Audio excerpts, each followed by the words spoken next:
India வரியை குறைக்க வேண்டும், அல்லது அமெரிக்காவுடன் வர்த்தகம் செய்வதற்கு கடினமான நேரத்தை சந்திக்க வேண்டியிருக்கும் என அந்நாட்டு வர்த்தகத்துறை அமைச்சர் ஹோவர்ட் லுட்னி கூறியுள்ளார்.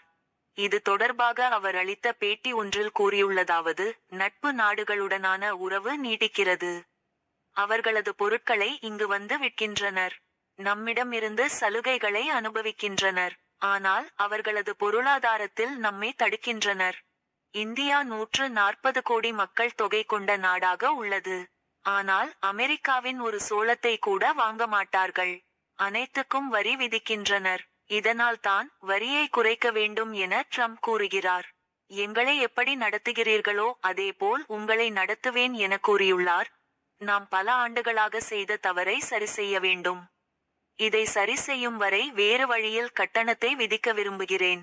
எனவே வரியை குறைக்க வேண்டும், அல்லது உலகின் மிகப்பெரிய நுகர்வோருடன் வணிகம் செய்வதில் உங்களுக்கு பெரிய பிரச்சனை ஏற்படும். இவ்வாறு அவர் கூறினார்.